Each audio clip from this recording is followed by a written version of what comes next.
গ্রাম মানেই শান্তির নিঃশ্বাস, কুয়াশা ভেজা সকাল আর মাটির গন্ধে ভরা ভালোবাসা। শহরের ভিড়েও মন বারবার ছুটে যায় সেই পুরনো পথে। গাছের ছায়া, নদীর কলকল ধ্বনি আর মাঠের সবুজ কার্পেট, এসব এখন শুধু স্মৃতির পাতায়। হঠাৎ খোঁজ পেলাম আমার বহরমপুর শহরের পাশেই এক গ্রাম, যেখানে নাকি ভীমের গদা পড়েছিল, আর সেই কারণেই সেই গ্রামের নাম হয়েছে ভীমেশ্বর। আজও মহাভারতের ভীমের সেই গদা রয়েছে সেখানে। কথাটা শুনেই কৌতূহল হলো সেই গ্রামে যাওয়ার, তাই বেরিয়ে পড়লাম সেই ভীমেশ্বর গ্রামের উদ্দেশ্যে। চলুন দেখে নেওয়া যাক কেমন সেই গ্রাম।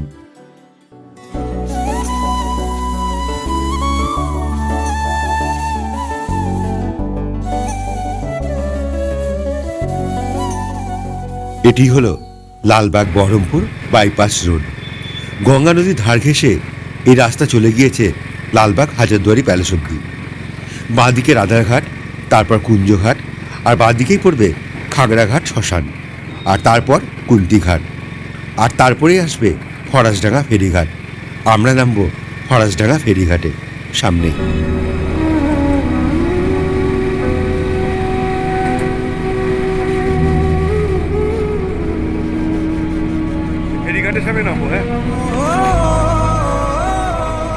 এটি হলো ফরাসডাঙ্গা ফেরিঘাট, আর এই যে বাঁদিকে পেট্রোল পাম্প, আর পেট্রোল পাম্পের ঠিক বিপরীতে বাঁদিকে এই হচ্ছে ফরাসডাঙ্গা ফেরিঘাট। চলুন ফেরিঘাটের দিকে যাই। নৌকা তো একটা চলে গেল, আর একটা এক্ষুনি আসবে।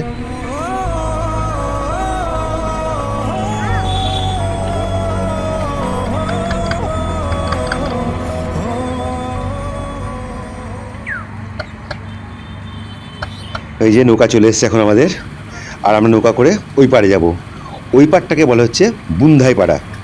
চলো তাহলে যাওয়া যাক।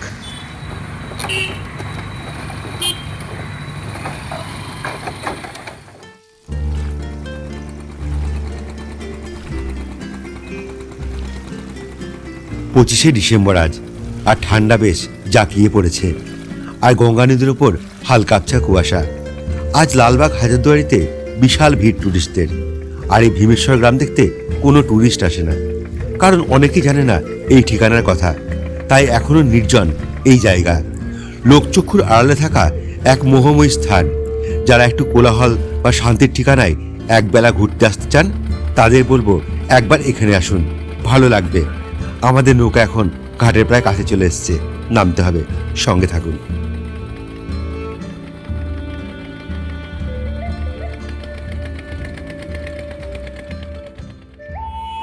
এটি হলো বুন্ধাইপাড়া ফেরিঘাট, আর এখান থেকে হেঁটেও যাওয়া যায় ভীমেশ্বর মন্দির বা ভীমেশ্বর গ্রামে, কিন্তু আমরা টোটো করে যাব আর ফেরার সময় হেঁটে আসব। চলুন যাওয়া যাক তাহলে।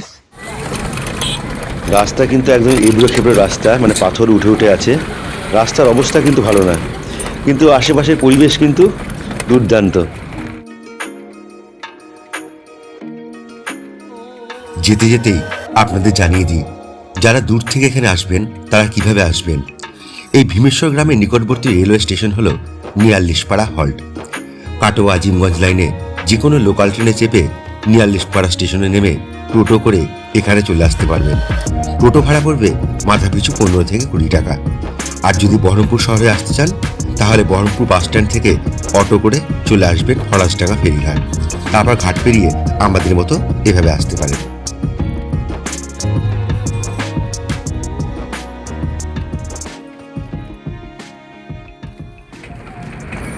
আমরা এসে পড়েছি একদম ভীমেশ্বর মন্দিরের সামনে।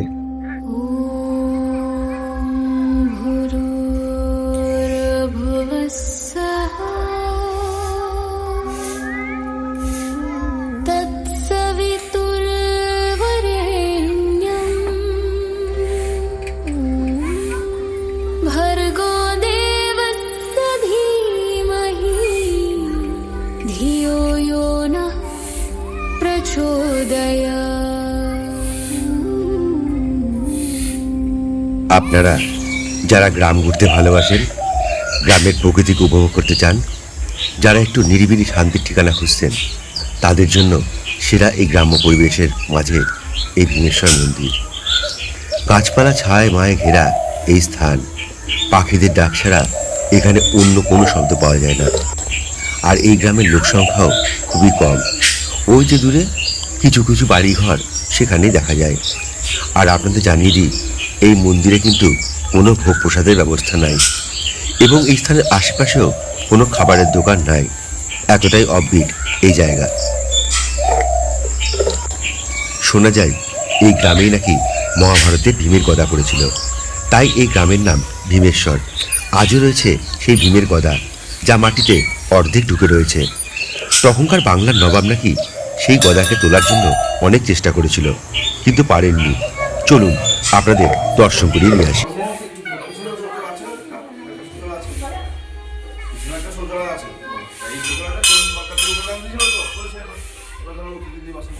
আমি এখানেই শুয়ে থাকি, তো ওইখানে ঘরের সব জিনিসপত্র এগুলো আমি 1.5 বছর হয়ে এসছে এখানে, এগুলো সব পরিবর্তন হচ্ছে।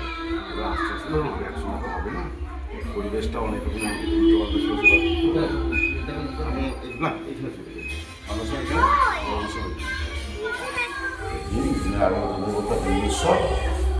ভীম এখানে এসে তপস্যা করেছিল।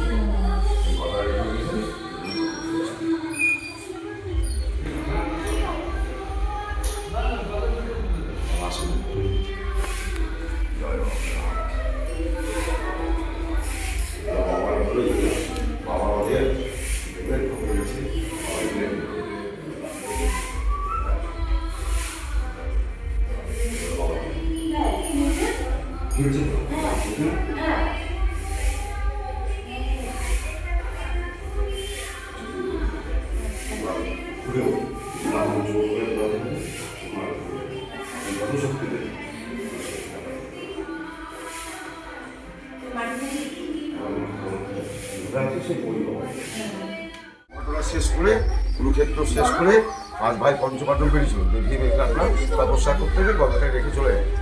এখানে বাবার ভীমের আরাধ্য দেবতা হলো ভীমেশ্বর, তার জন্য এখানে ভীমেশ্বর। এটা আপনার 108টা নামের মধ্যে একটা পীঠ করছে। 108টা নামে ভীমেশ্বর বলছে, একটাই পীঠ, এটা ভীমেশ্বর। অসুরের ভেষ আছে, এটা কি বললাম না, নবাব সেনা তো ধরেন শক্তিশালী নবাব ছিলেন, অত সৈন্য দৈন্য হাতিয়ে হুলা কিছু তো অভাব ছিল না, তাও কিছু করতে পারে, তাও কিছু করতে পারে। এই হলো মহাভারতের সেই ভীমের গদা।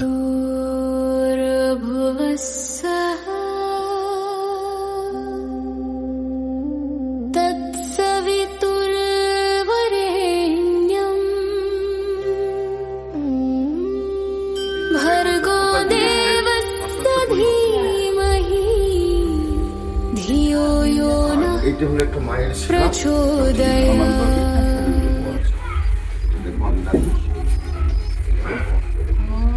দিয়ে তখন মুছে ধান যখন পাহাড় দেয় তখন সে ধান থেকে রক্ত ওঠে, এই তখন এখানে স্বপ্ন দেয় আমাকে ফিরে আসবে। এই শিলাটা মায়ের শিলা, এটা মায়ের শিলা, এটা মায়ের শিলা, মায়ের শিলা। এটা অনেকে জানে না, তো এভাবেই থাকে মা। আপনাদের জানিয়ে দিই, আপনারা যদি মনে করেন এই ভীমেশ্বরে পুজো দেবেন, তাহলে প্রত্যেক সোমবার বেলা 11টায় এখানে বেশ জাঁকজমক করেই পুজো হয়। তাছাড়া শ্রাবণ মাসের প্রত্যেক সোমবার অনেকেই এখানে শিবের মাথায় জল ঢালতে আসে। চাইলে আপনারাও আসতে পারেন সেই সময় এখানে। অনেকেই এখানে মানত করে গেছে দেখছি। চলুন, মন্দির তো দেখা হলো, এবার আপনাদের গ্রামটা একটু ঘুরিয়ে নিয়ে আসি। দেখুন কত সুন্দর এই গ্রাম। যেহেতু এই গ্রামের লোক সংখ্যা খুবই কম এবং হাতে গোনা কিছু বাড়িঘর, তাই এখানে চাষের জমি বেশি। এখন শীতকাল, সর্ষের মরশুম। তাছাড়াও এই গ্রামে ধান, শাক, সবজি সব কিছুরই চাষ হয়। গ্রামের সরু রাস্তাগুলো বাঁশঝাড়ের ছায়ায় মোড়া। কিছুটা রাস্তা কংক্রিটের হলেও এখনও গঙ্গার ধার বরাবর মাটির রাস্তা রয়েছে এখানে।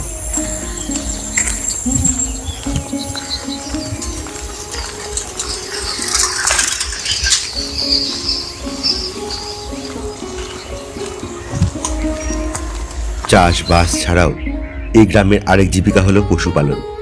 তাছাড়া পাশেই গঙ্গা নদী থাকায় মাছ ধরে অনেকে জীবিকা নির্বাহ করে। জায়গাটি আগামী দিনে বেশি মানুষের সমাগম হলে হয়তো সেই কারণে খাদ্যপণ্যের ব্যবস্থাটাও হয়ে যেতে পারে। তবে আপাতত কোনো দোকান বা স্টল চোখে পড়ল না, যাই হোক, প্রকৃতি বেঁচে থাকুক, আর বেঁচে থাকুক তার সৌন্দর্যতা, তাহলেই এই স্থান থাকবে চিরসবুজ। এটা ভুট্টা গাছ বাবা। হ্যাঁ,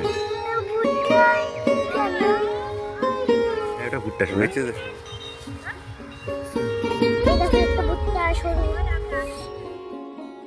মন্দিরের পাশেই একটা বিশাল পুকুর রয়েছে, হয়তো মাছ চাষ হয় এখানে।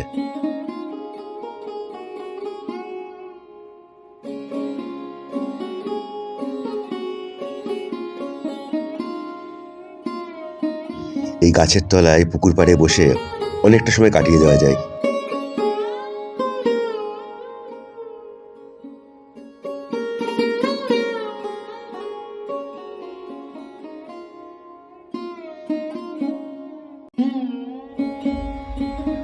গ্রাম ঘুরতে আসলে এরকম মিঠো পথে হেঁটে হেঁটে বেড়াতে না ভারী সুন্দর লাগে। শীতের সময় বেলা বেশ তাড়াতাড়ি ফুরিয়ে যায়, আর ওই যে সূর্য মামা, সে তো এখন ডুবতে চলেছে, তাই আমাদেরকেও তাড়াতাড়ি যেতে হবে। ফেরার সময় গঙ্গার পাশ দিয়ে মেঠো পথ ধরে হেঁটে বাড়ি ফিরবো, তাই যতটা সম্ভব একটু তাড়াতাড়ি বেরাবো এখান থেকে, যাতে গ্রামটা ভালোভাবে ঘুরে দেখতে পাই।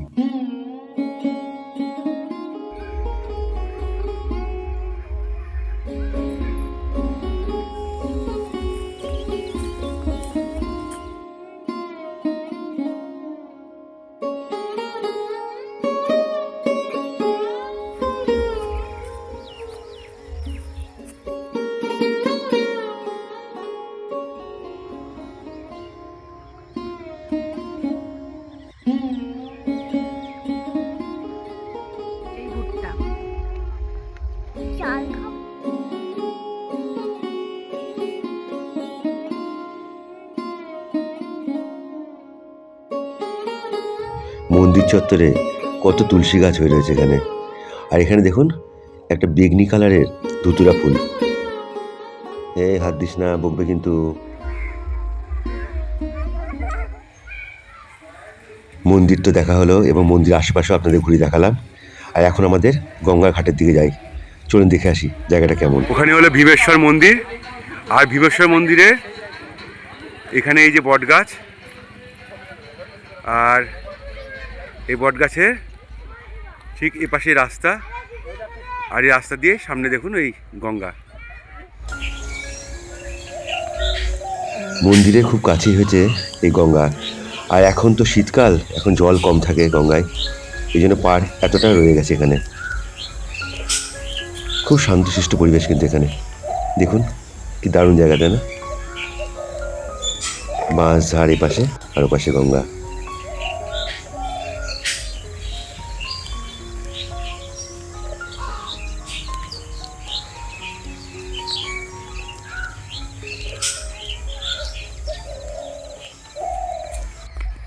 এই হচ্ছে সেই রাস্তা, যে রাস্তা গঙ্গার পাড় দিয়ে গেছে, এই রাস্তা দিয়ে এখন আমরা যাব ঘাটের দিকে। এখন আমরা আর টোটো করে যাব না, কারণ এই টোটো করে গেলে এত সুন্দর পরিবেশ উপভোগ করতে পারবো না, তাই ঠিক করলাম হেঁটেই যাব। সবাই বলছে 10 মিনিট মতো লাগবে, লাগুক, তবু এই মাটির রাস্তা দিয়ে যেতে ভালোই সুন্দর লাগবে। এত সুন্দর প্রকৃতি পরিবেশ কোথায় পাবো বলুন আর, এই জন্যই তো হেঁটে যাওয়া। আর এই দেখুন ধাপে ধাপে নেমে গেছে এখানে গঙ্গার ঘাটের দিকে, হয়তো সবাই স্নানে যায়। অনেকক্ষণ পরে গঙ্গার ধারে কিছু বাড়িঘরের অস্তিত্ব পেলাম দেখতে।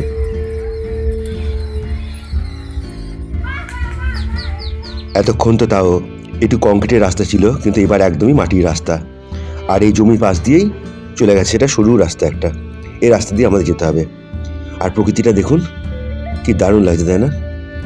আসবেন অবশ্যই, গ্রাম যারা ভালোবাসেন, ঘুরতে ভালোবাসেন, তারা অবশ্যই এই ভীমেশ্বর গ্রামে একবার আসবেন, দারুণ লাগবে।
সামনে হচ্ছে ফরেস্টডাঙ্গা ঘাট, আর এই রাস্তাটা চলে যাচ্ছে হচ্ছে যদি টোটো করে যান, আর যদি এই সামনে একটু এই ফরেস্টডাঙ্গা ঘাট থেকে এগিয়ে গিয়েছে এই কাঁচা রাস্তা ধরে যদি আপনারা এগিয়ে চলে যান, যেদিক দিয়ে আমরা এলাম, তাহলে খুব সহজেই কিন্তু গ্রামের প্রকৃতি দেখতে দেখতে আমরা কিন্তু ভীমেশ্বর মন্দিরে চলে যেতে পারবেন।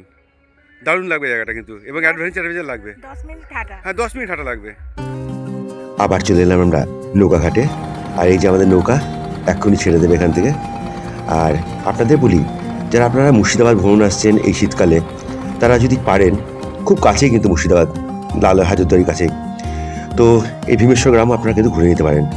আর আজকের ভিডিওটি কেমন লাগলো অবশ্যই কমেন্টস করে জানাবেন।